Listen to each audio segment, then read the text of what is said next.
दोस्तों, स्वागत करते हैं आपका अपने YouTube चैनल मैथमेटिक्स हब पर। आज हम स्टार्ट करेंगे वीडियो नंबर 5। अभी तक हमने 4 वीडियो कवर कर चुके हैं। 1 मिनट लगेगा, मैं आपको रिवाइज कर दे रहा हूँ। पहले वीडियो में हमने जाना कि कैसे 100 और 100 मार्क्स को गेन करना है। दूसरे में हमने पूरी संख्या पद्धति को पढ़ा, उसके प्रकार को समझा।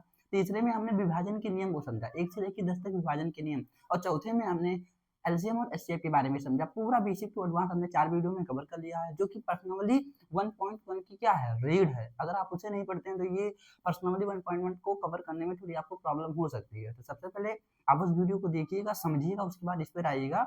आप यकीन मानिए कि 4 वीडियो देखने के बाद इसे देखने की भी जरूरत नहीं पड़ेगी, अधिकतम सवाल आप स्वयं सॉल्व कर लेंगे। ठीक है, तो आज वीडियो नंबर 5 है और आज हम एक्सरसाइज 1.1 जो कि हमारी क्लास 10 की मैथमेटिक्स एनसीईआरटी है, उसको हम स्टार्ट करने जा रहे हैं। ठीक है, अब देखिए, जो हमारी मैथ की एनसीईआरटी है उसमें एक प्रमेय दी गई है, गणित की आधारभूत प्रमेय। यही वो प्रमेय है जिसके बेस पर आपका जो पूरा सवाल है इसी प्रमेय के बेस पर सॉल्व हो जाएगा। जिनको ये प्रमेय समझ में आ गए वो पूरा पर्सनली का सवाल वो सॉल्व कर लेंगे।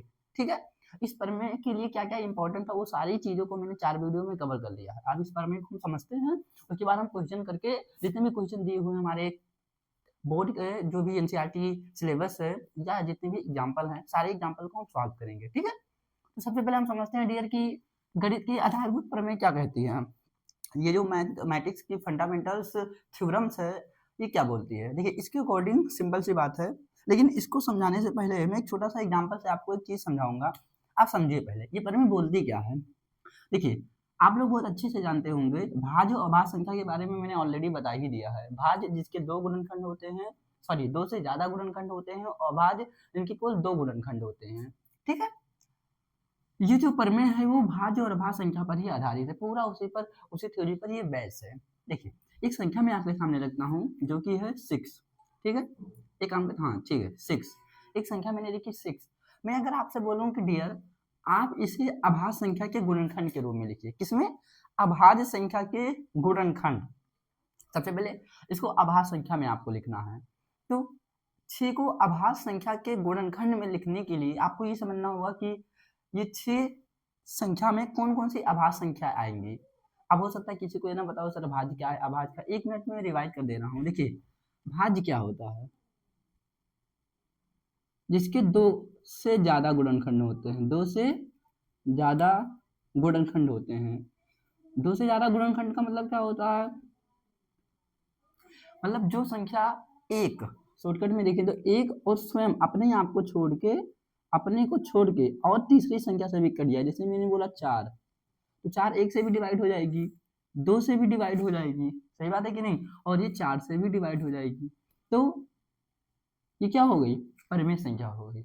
अपरिमेय किसे कहते हैं? सॉरी, भाज्य संख्या हो गई। अभाज्य किसे बोलते हैं? अभाज्य जो या तो 1 से कटे या फिर स्वयं से कटे और किसी गिनती से ना कटे। जैसे मैंने लिखा 3, 3 तो या फिर 1 से डिवाइड होगी या स्वयं 3 से डिवाइड होगी। और कोई ऐसी गिनती, ऐसी कोई संख्या जिसको आप 3 से डिवाइड कर सकते हैं? नहीं, कोई भी ऐसी गिनती नहीं जो 3 को डिवाइड कर सके। 3 या तो फिर केवल 3 से डिवाइड होगी या फिर 1 से डिवाइड होगी और किसी से डिवाइड नहीं होगी, तो इसलिए 3 हो गई अभाज्य। जबकि जो भाज्य होती है वो स्वयं से कटती है, 1 से कटती है और किसी अन्य गिनती से, जैसे कि यहाँ 4 2 से कट रही है तो 2 से भी कट जाती है। बात मेरी समझ में आपको आई कि नहीं? एक्चुअली आज गर्मी बहुत है।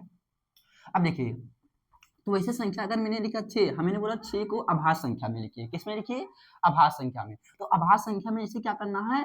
तोड़ना है। तो इसके लिए आपको ये पता होनी चाहिए कि अभाज्य संख्या क्या है। जैसे आपका जो 2 हुआ, जो 3 हुआ, जो 5 हुआ, 7 हुआ, 11 हुआ, 13 हुआ, ये सारी कौन सी संख्या होती है? अभाज्य संख्या। आप ध्यान से नोटिस करेंगे तो इनमें वो सारी संख्याएं हैं, या तो ये सब 1 से डिवाइड होंगी या फिर ये अपने आप से, जैसे 5 या तो 1 से कटेगा या 5 से कटेगा और किसी थर्ड गिनती से नहीं कटेगा।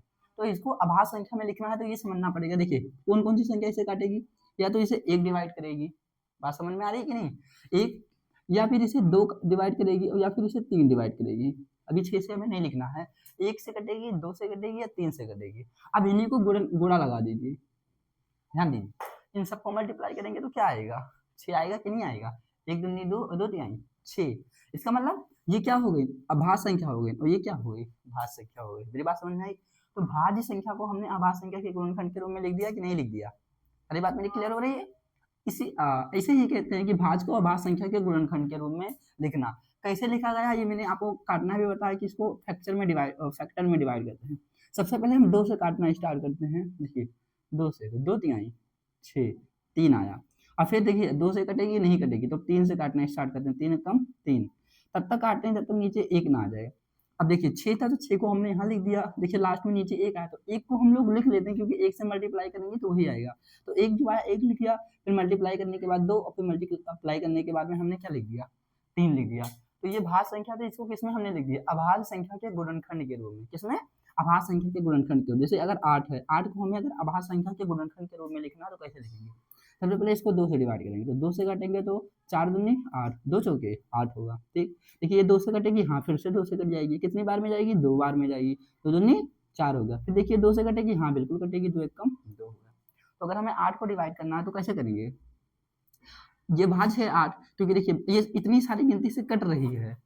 8 भाज्य है, कैसे पता चला, भाज्य होने के लिए स्वयं और अपने को छोड़ के कम से कम एक गिनती और है जिससे कटी, तो देखिए 2 से कट रही है, 2 1 और 8 को छोड़ के है, तो ये भाज्य है। इसे अभाज्य में लिखने के लिए देखिए 1 है, 1 लिखेंगे, मल्टीप्लाई बाई 2 गुणे 2 गुणे 2, इसको जब मल्टीप्लाई करेंगे तो 8 के बराबर आएगा। तो देखिए भाज्य को हमने अभाज्य संख्या के गुणनखंड के रूप में लिख लिया कि नहीं लिख लिया, बात आपको क्लियर हुई। आप प्रैक्टिस करिएगा, कोई भी भाज्य संख्या लीजिएगा और ऐसे अभाज्य संख्या के गुणनखंड के रूप में लिखिएगा, सारी संख्या लिख जाएंगे। अब थोड़ी बातों को मेरे ध्यान से समझिए, थोड़ा आगे ध्यान दीजिएगा। अगर आप लोग देखिए 6 था, 6 1 गुणे 2 गुणे 3 था, मेरी बात समझ में आ रही है आपको, जो हमने 6 लिखा वो 1 गुणे 2 गुणे 3 के रूप में हमने लिख दिया। ठीक है, ठीक है भाई। अब अगर मैं आपसे बोलूं क्या कि और कोई तरीका 6 को अभाज्य संख्या के गुणनखंड के रूप में लिखने में, आप बोलेंगे हाँ सर हो सकता है कि हमने लिखा 1 गुणे 2 गुणे 3 हमने लिखा है पहली बार, इसको हम कैसे लिख सकते हैं, या हम चाहें तो इसको कोई 2 आगे कर दे 1 पीछे कर दे 3 वहीं लिखने दे, या फिर 3 आगे कर दे 1 पीछे कर दे 2 यहाँ लिखने दे, या फिर 2 लिख दे 3 लिख दे 1 लिख दे, या फिर 3 लिख दे 2 लिख दें और 1 लिख दें। यही तो तरीका है। अर्थात आप इसके क्रम को आगे पीछे करके लिख सकते हैं। लेकिन अगर मैं आपसे ये बोलूं डियर कि बिना इसके क्रम को दोहराए हुए और कोई तरीका बताए जिससे लिखा जा सके, कहने का मतलब हुआ कि क्या 1 2 3 के अलावा ऐसी और कोई संख्या है जो इसके गुणनखंड के रूप में शामिल हो सके। कोई भी संख्या शामिल करेंगे तो भाई मल्टीप्लाई जो है ज्यादा हो जाएगा, 6 फिर आएगा ही नहीं। समझ में आ रही बात की नहीं समझ में आ रही। अगर आप यहाँ कोई भी गिनती से जैसे मल्टीप्लाई, मान लीजिए किसी ने किया, बोला कि हम 4 से करेंगे, तो देखिए 2 ये 6 था, 6 चौके 24, लेकिन आना किसके बराबर चाहिए था, 6 के बराबर। तो इसका मतलब हुआ और कोई संख्या ही नहीं है जो इसके गुणनखंड के रूप में लिखा जा सके। कहने का मतलब क्या हुआ, भाज्य को हमने अभाज्य संख्या के गुणनखंड के रूप में लिख दिया। अब इसके अलावा 2 3 जो अभाज्य संख्या है, इसके अलावा और किसी भी संख्या को इसमें मल्टीप्लाई नहीं किया जा सकता, इसमें इसकी कोई भी जगह नहीं है। तो क्या समझ में हमें आया कि कोई भी भाज्य संख्या है उसे अभाज्य संख्या के गुणनखंड के रूप में लिखा जा सकता है, और यदि उसके क्रम को ना दोहराया जाए, क्या मैंने बोला, उसके क्रम को ना दोहराया जाए, तो वो एकमात्र तरीका होता है लिखने का। इसके सिवा कोई और तरीका ही नहीं, कोई और संख्या ही नहीं जो इसके गुणनखंड के रूप में शामिल हो सके। क्लियर। एक बार 8 का थोड़ा समझते हैं। देखिए 8 के गुणनखंड में क्या है, 1 गुणे 2 गुणे 2 गुणे 2। आप या तो इसके क्रम को बदल देंगे, 2 1 को आगे पीछे करके लिख सकते हैं, भाई यही तो हो सकता है। कोई भी लड़का बोले 2 गुणे 2 गुणे 1 गुणे 2 लिख सकते हैं, आप लोग क्या कर सकते हैं, क्रम को ही तो आगे पीछे करके लिख सकते हैं डियर।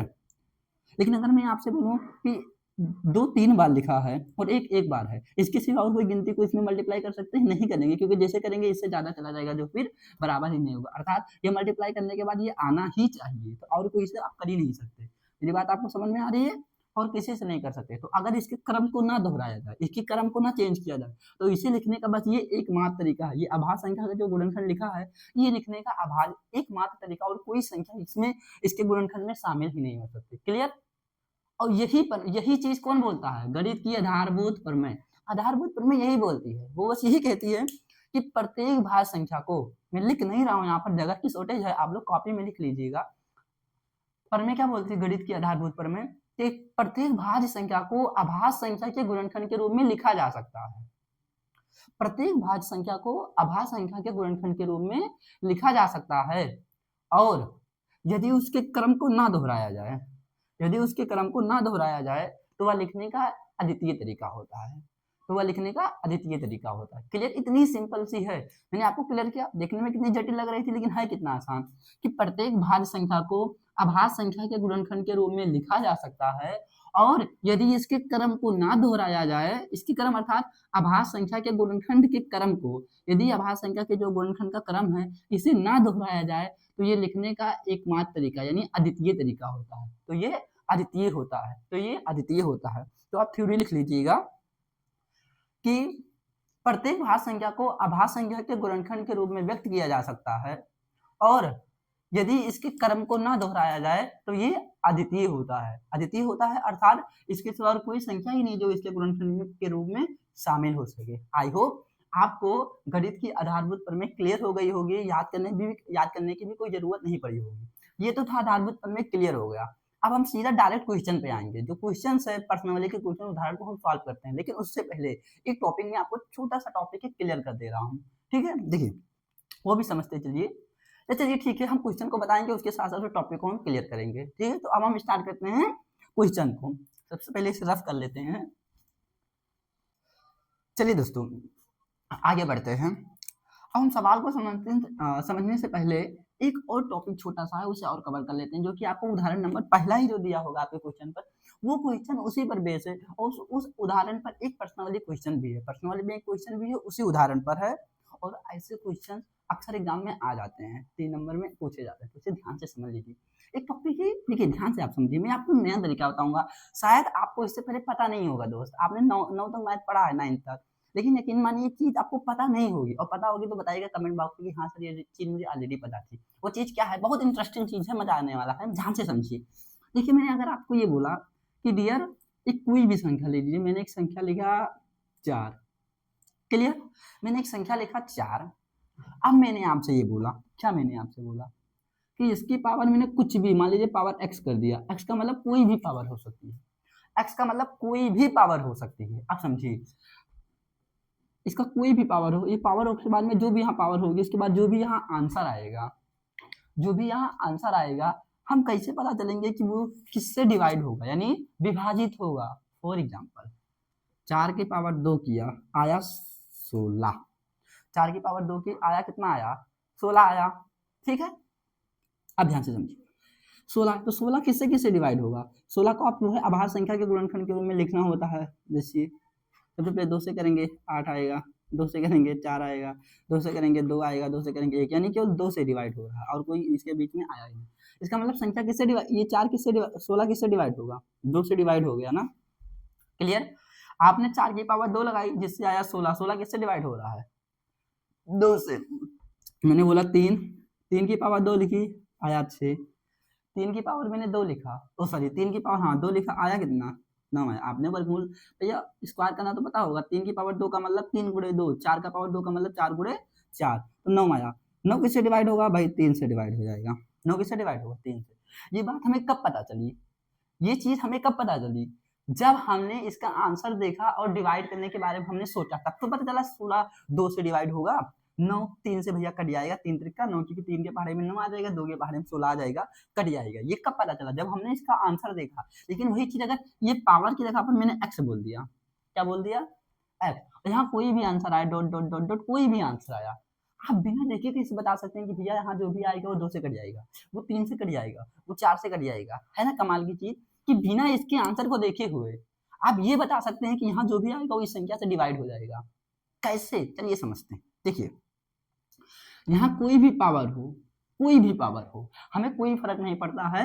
आप यहाँ जो भी आंसर आएगा बिना देखे बता देंगे संख्या किससे डिवाइड होने वाली है। क्या देखकर? केवल इसको देखकर, इसको केवल जो नीचे यहाँ आधार में लिखी हुई संख्या है इसको देखकर आप बता देंगे कि ये किससे डिवाइड होगा। देखिए ध्यान से समझिए, यहाँ था 4 था ना, 4 किससे डिवाइड होगा भैया? 4 2 से डिवाइड हो जाएगा, 2 से डिवाइड हुआ 4 ना, और कोई है? या तो 2 से डिवाइड होगा या तो फिर 4 से डिवाइड होगा, और कोई है ही नहीं जिससे डिवाइड हो, तो 4 2 से डिवाइड हो जाएगा। आप समझिए, अब इसकी पावर आप कुछ भी लगा लीजिए, जो भी आएगा हल करने के बाद वो जो 2 से डिवाइड ही होगा। देखिए 4 की पावर 2 लगाए थे, आया था 16, 16 2 से डिवाइड हुआ। हाँ, आप बोलेंगे 2 नहीं 3 लगा के दिखाइए।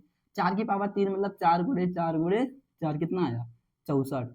64 भी 2 से डिवाइड हो जाएगा। देखिए काट के दिखा दे रहा हूँ, 2 तिहाई 6 और 2 दूनी 4, देखिए डिवाइड पूरा पूरा हुआ कि नहीं हुआ। आप बोलेंगे भैया 4 की पावर 4 लगा लीजिए, ठीक है 4 की पावर 4 लगाएंगे कितना आएगा, 4 गुणे 4 गुणे 4 गुणे 4, टोटल आप हल करेंगे तो आएगा 216। कितना आएगा 216। 216 भी 2 से डिवाइड हो जाएगा, देखिए 2 एक कम 2, 1 बचा, 1 इधर आएगा, 0 बढ़ जाएगा, 2 चौक 8। अगर आप ऐसे ना समझ पाए तो भाग देख कर देख लीजिएगा, बात समझ में आई कि नहीं। यानी हमने क्या कमाल की चीज सीख ली कि कोई भी संख्या यहाँ 4 ही नहीं, 5 6 7 8 9 10 कुछ भी यहाँ पर लिखा हो दोस्त, और उसकी पावर में कुछ भी हो, बिना पावर देखे हुए, बिना उसके आंसर को देखे हुए, मात्र केवल इसे देखकर आप बता सकते हैं कि जो आंसर आने वाला है वो किससे डिवाइड होगा। आई होप आपको ये बात क्लियर हो गई होगी। कमेंट बॉक्स में जरूर बताइएगा कि यह चीज आपको पहले से पता थी कि नहीं पता थी। अब हम उदाहरण पर डायरेक्ट बढ़ते हैं। चलिए तो अब हम उदाहरण को समझ लेते हैं। देखिए अभी बुक तो नहीं है मेरे पास, मैं एप्लीकेशन से, यहाँ पर एफ है जिसमें एनसीईआरटी की पूरी सिलेबस दी हुई है। देखिए पहला जो हमारा चैप्टर है ये है वास्तविक संख्या, इसका हम सीधा क्वेश्चन हम उदाहरण से सॉल्व करना स्टार्ट करेंगे, न्यू वाली एनसीईआरटी उदाहरण नंबर 1 से। देखिए जिसके पास बुक ना हो कोई दिक्कत नहीं है, एक एप्लीकेशन में आपको बता रहा हूँ, प्ले स्टोर पर जाइएगा, उसे डाउनलोड करिएगा।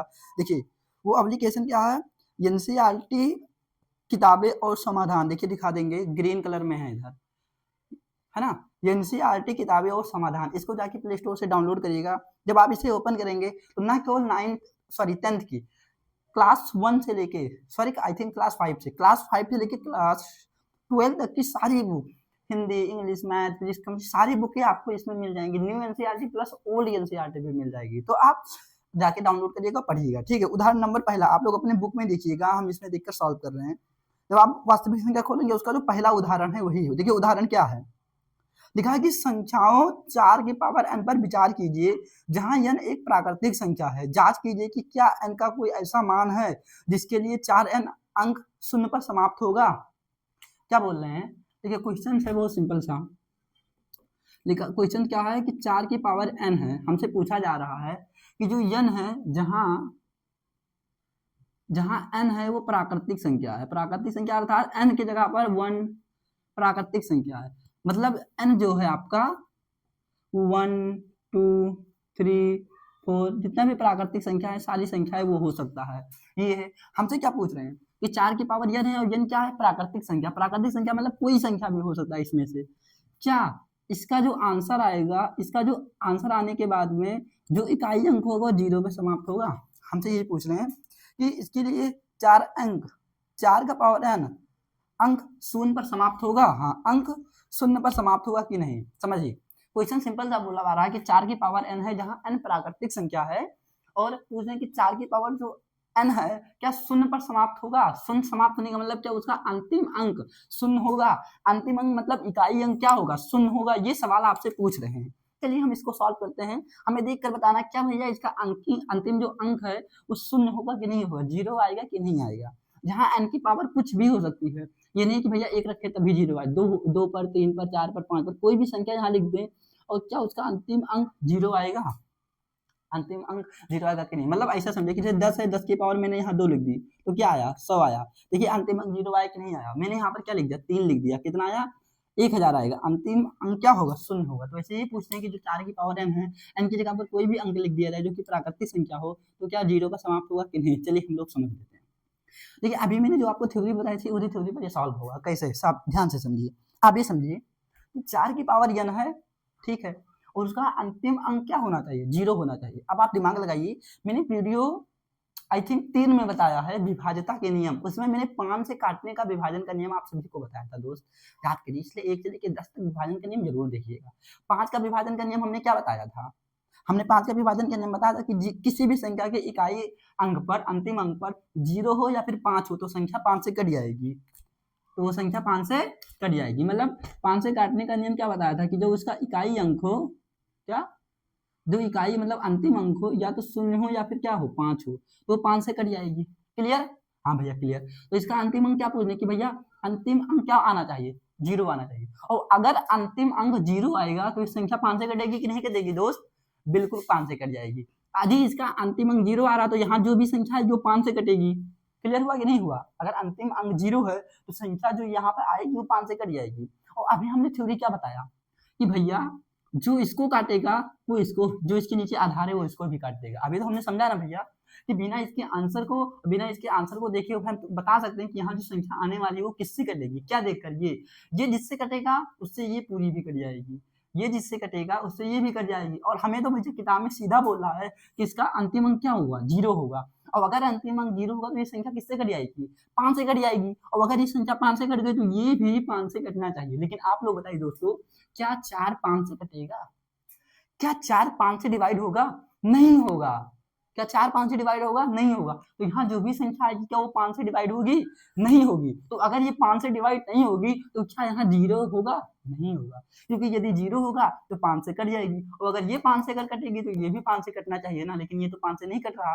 तो सवाल हमसे पूछ रहा था कि भैया आप हमें ये बताइए, क्या ये कट सकती है? ऐसा कोई मान संभव है जिससे इसका अंतिम अंक 0 आ जाए? तो आप क्या बोलेंगे, कोई भी मान ही नहीं संभव है। क्यों? क्योंकि यदि मान संभव होगा तो यहाँ 0 आएगा, 0 आएगा तो ये 5 से कटेगी, अगर ये 5 से कटेगी तो ये भी 4 5 से कटना चाहिए, जो कि संभव ही नहीं है। तो आंसर में क्या लिखेंगे? आप लिखेंगे कि 4 की पावर n के लिए ऐसा कोई मान ही नहीं है जिसका अंतिम अंक क्या हो, 0 हो। कारण में लिखेंगे क्योंकि यदि अंतिम अंक 0 होगा तो वो संख्या 5 से डिवाइड हो जाएगी, और अगर संख्या 5 से डिवाइड हो गई तो संख्या 4 भी 5 से डिवाइड होगी, जो कि संभव नहीं है। ये बात आपको क्लियर हुई? एक बार मैं फिर से बोल दे रहा हूँ, ध्यान से समझिएगा। आप आंसर में क्या लिखेंगे, नीचे लिखेंगे आंसर। मैं लिख नहीं रहा हूँ, वीडियो लंबी हो जाएगी, मैं बोल दे रहा हूँ, लिखना आपको है। लिखिएगा कि 4 की पावर n के लिए जहां n एक प्राकृतिक संख्या है, ऐसा कोई भी मान संभव नहीं है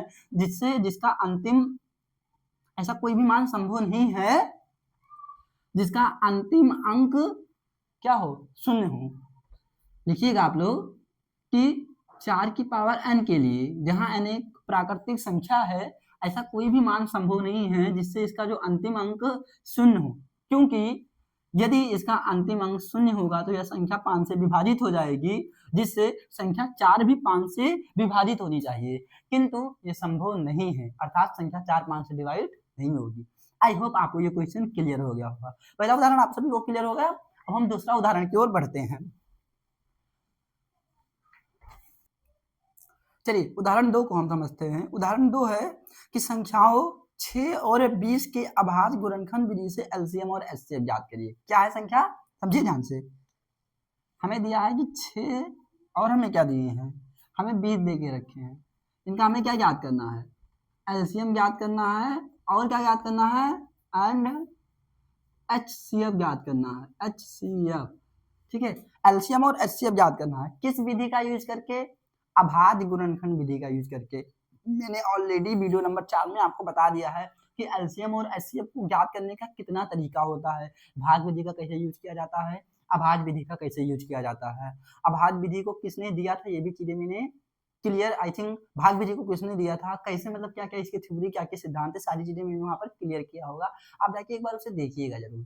तो 6 और 20 का एलसीएम और एचसीएफ ज्ञात करना किसका यूज करके, अभाज्य गुणनखंड विधि का यूज करके। देखिए मैं आपको सिंपल समझा दूं कि अभाज्य गुणनखंड विधि होता क्या है, समझिए।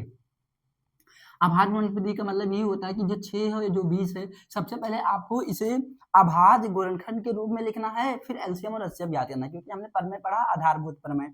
ठीक है, तो उसी का यूज करेंगे हम यहाँ पे सॉल्व करने के लिए, अभाज्य गुणनखंड विधि का यूज करना है। तो हल लिखेंगे और सबसे पहले इनको अभाज्य गुणनखंड के रूप में कन्वर्ट करेंगे। यहाँ 6 लिख लेंगे, यहाँ 20 लिख लेंगे। सेम क्वेश्चन आपको कॉपी में या पेपर में भी सॉल्व करना है। ऐसे ही 6 लिखेंगे, सबसे पहले इसे अभाज्य गुणनखंड के रूप में व्यक्त कर देंगे। कैसे व्यक्त करना है आप लोग जानते हैं। अभाज्य गुणनखंड के रूप में व्यक्त करने के लिए हम किनका यूज करेंगे, अभाज्य संख्याओं का यूज करेंगे। अभाज्य संख्या कौन कौन सी होती है, 2 हो गया, 3 हो गया, 5 हो गया, 7 हो गया, 11 हो गया। क्लियर। सबसे पहले 2 से काटेंगे, 2 तिहाई 6, मतलब 2 का पहाड़ा कितनी बार पढ़ेंगे कि 6 आएगा, तो 3 बार पढ़ेंगे। ठीक, अब ये 2 से कटेगा, नहीं कटेगा, क्योंकि 2 के पहाड़े में 3 नहीं आएगा, तो हम 3 से काटेंगे। 3 कम 3, तब तक काटना जब तक 1 आ जाए। 1 आ गया ना, तो अब यहाँ जो यहाँ 6 लिखा उसको यहाँ लिख देंगे 6, और जो इधर आया उसको लिखेंगे 2 गुणे 3 गुणे 1। क्लियर। 20 का 20 से करेंगे। सबसे पहले 2 कितनी बार में 20 आएगा, 10 बार में आएगा। 10 दूनी 20, फिर 5, और फिर 5 से काट देंगे, क्योंकि और किसी से 5 कटेगा ही नहीं। ठीक है, समझिए। तो जो 20 आया, 20 का कितना आया, 2 गुणे 2 गुणे 5 गुणे 1। ठीक है, ये वाला। अब हमें याद करना है सबसे पहले एलसीएम। एलसीएम आप समझिए एलसीएम और क्या याद करना है, एचसीएफ। एलसीएम कैसे याद करेंगे, अब ध्यान से समझिए।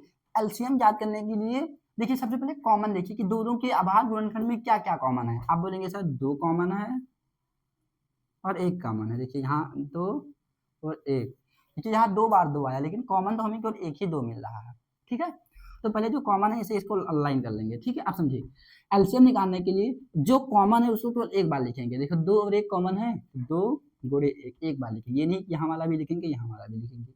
जो कॉमन है एलसीएम निकालने के लिए उसे एक बार लिख देंगे, प्लस और गुणे में क्या लिखेंगे, जो कॉमन नहीं उन सबको लिख डालेंगे। देखो 3 कॉमन नहीं तो 3 को भी लिखेंगे, देखिए 1 2 बच गया तो 1 2 को भी लिख लेंगे, 5 बच गया 5 को भी लिख लेंगे। ठीक, ये अब इसको मल्टीप्लाई करेंगे, जो आएगा वही हमारा एलसीएम हो जाएगा। देखिए 2 1 कम 2, 2 तिहाई 6, इसको हल करेंगे पूरे को तो आएगा 6। और ना अगर ना समझ पाए आप तो यहाँ हल करेंगे, 2 1 कम 2 तिहाई 6 गुणे 2 पंचे 10, तो कितना हुआ 10 और 5 सॉरी 10 और 6 कितना हुआ 60 हो गया।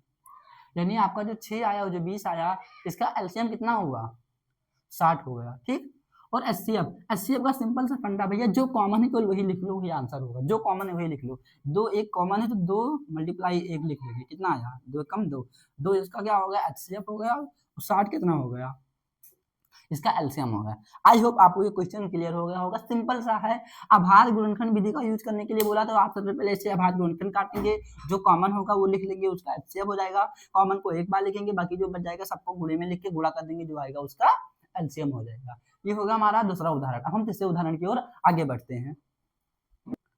चलिए उदाहरण नंबर 3 की ओर बढ़ते हैं। उदाहरण नंबर 3 बोल रहा है कि अभाज्य गुणनखंड विधि द्वारा 96 और 404 का एचसीएफ ज्ञात करिए और फिर इनका एलसीएम ज्ञात करिए। ठीक है, समझिए क्या है उदाहरण नंबर तीसरा। तीसरा क्या है कि 96 और 404 का क्या याद करना, एलसीएम और एचसीएफ याद करना। देखिए सवाल में क्वेश्चन बोला है कि जो 96 और 404 का है उसका अभाज्य गुणनखंड विधि द्वारा एचसीएफ ज्ञात करिए और फिर एलसीएम ज्ञात करिए। यानी एलसीएम ज्ञात करने के लिए बाद नहीं क्या कि आपको अभाज्य गुणनखंड विधि का यूज करना है, इसके सिवा दूसरी विधि का भी आप यूज कर सकते हैं, लेकिन एचसीएफ ज्ञात करने के लिए आपको बाद कर दिया कि अभाज्य गुणनखंड विधि द्वारा 96 और 404 का एचसीएफ ज्ञात करिए और फिर एलसीएम ज्ञात करिए। क्लियर, तो हम अभाज्य गुणनखंड विधि का यूज करेंगे एचसीएफ ज्ञात करने के लिए और उसी से हम लोग एलसीएम भी ज्ञात करेंगे। आप चाहें तो दूसरे तरीके से भी ज्ञात कर सकते हैं। ठीक है, दूसरा तरीका क्या वो भी मैं आपको बता दूंगा। देखिए 96 और 404 का एलसीएम या एचसीएफ ज्ञात करने के लिए सबसे पहले अभाज्य गुणनखंड के रूप में इसे बदलेंगे, 96 आएगा और 404 आएगा। सबसे पहले 2 से काटेंगे 2, तो 2 चौक 8 और 2 8 16, 48 बन जाएगा। आप लोग अलग भाग करके देख लीजिएगा। ठीक है, 2 दूनी 4, 2 चौक 8, 24 बार में जाएगा। ठीक है, फिर काटेंगे 2 1 2 और 2 7 14, 17 गया और 17 17 से ही कटेगा और कोई संख्या ही नहीं जो खुल जाए। तो 96 का कितना होगा 2 गुणे 2 गुणे 2 गुणे 17। ठीक है, अब 404 का करते हैं,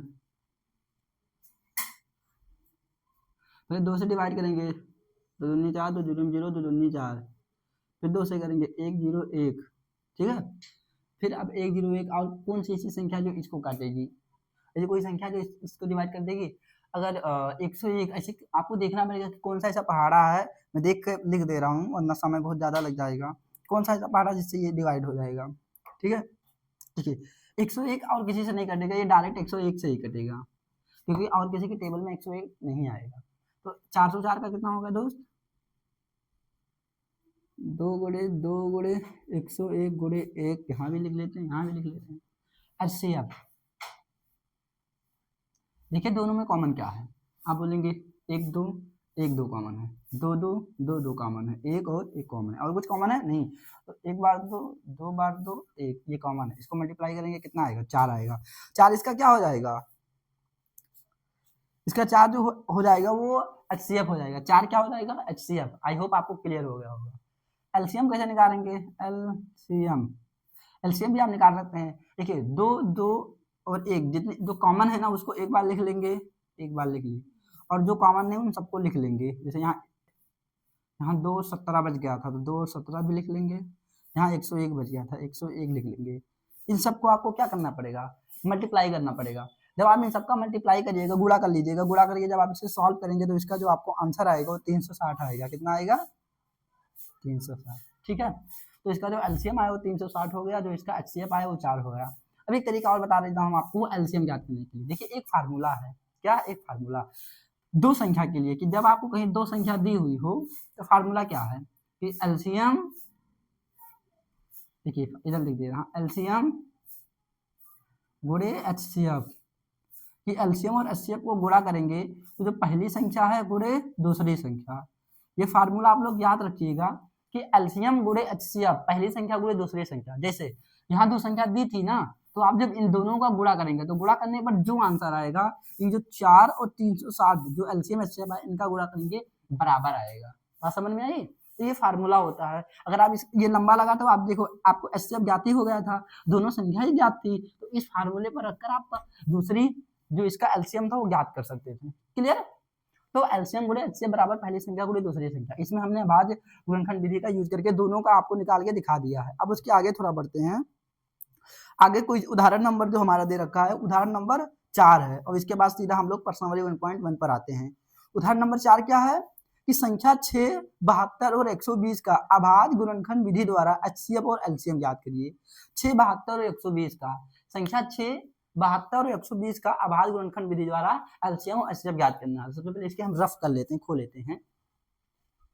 उदाहरण है कि 6, 72 और 120 का क्या ज्ञात करना है, अभाज्य गुणनखंड विधि के द्वारा एलसीएम और एचसीएफ ज्ञात करना है। किसका यूज करना है, अभाज्य गुणनखंड विधि का। तो देखिए सबसे पहले हम इसको अभाज्य गुणनखंड में कन्वर्ट करेंगे। 6, 72 और 120। देखिए पहले 6 को करेंगे 2 से काटेंगे, 2 तिहाई 6 और 3 एकम 3, 6 का कितना आया 2 गुणे 3 गुणे 1, 72 का करते हैं 2 से करेंगे, 2 को कितनी बार में 72 आएगा 36 बार में, 36 दूना 72, फिर करेंगे फिर 18 बार में आएगा, 18 दूनी 36, फिर 2 से ही कट जाएगा 9 बार में। अभी 2 से नहीं कटेगा 3 से काटेंगे, 3 त्रिका 9, 3 एकम 3, तो देखिए 72 का कितना आया 2 गुणे 2 गुणे 2 गुणे 3 गुणे 3 गुणे 1। ठीक है, 120 का काट लेते हैं, थोड़ा इधर लिख लेते हैं। 120 का सबसे पहले 2 से करेंगे, 2 छक 12, 60 बार में कटेगा, फिर 2 से करेंगे 30 बार में कटेगा, फिर 2 से ही कट जाएगा 15 बार में। अब ये 2 से नहीं कटेगा, 3 से काटेंगे, 3 बचे 15, ये 5 से कटेगा। तो 120 का कितना आया, इसको 120 का 2 आपका आया 2 गुणे 2 गुणे 2, 3 बार है ना, गुणे 3 गुणे 5 गुणे 1।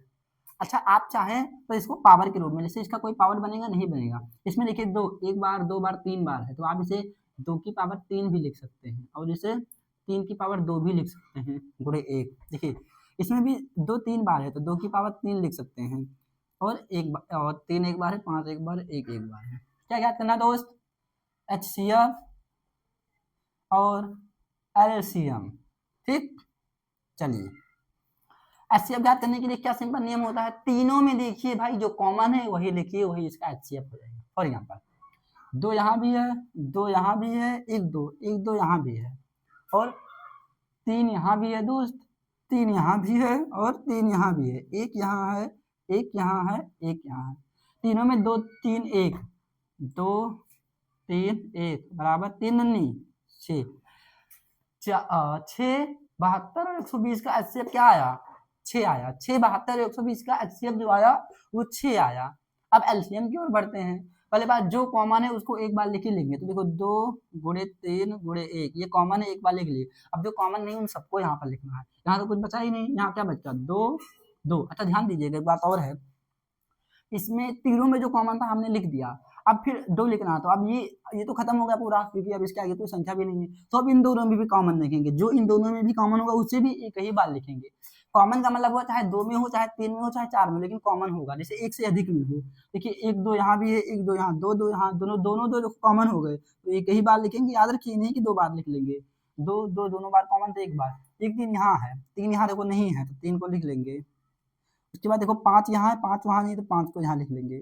ठीक है, अब मल्टीप्लाई कर देंगे, 2 तिहाई 6, 2 तिहाई 6, 2 दूनी 4, 2 दूनी 4, 3 बच्चे 15, फिर देखिए 6 चौके 24 गुणे 15, जब आप मल्टीप्लाई करेंगे तो कितना आएगा, 15 चौके 60, 6 आया, और 15 दूनी 30 और 6 36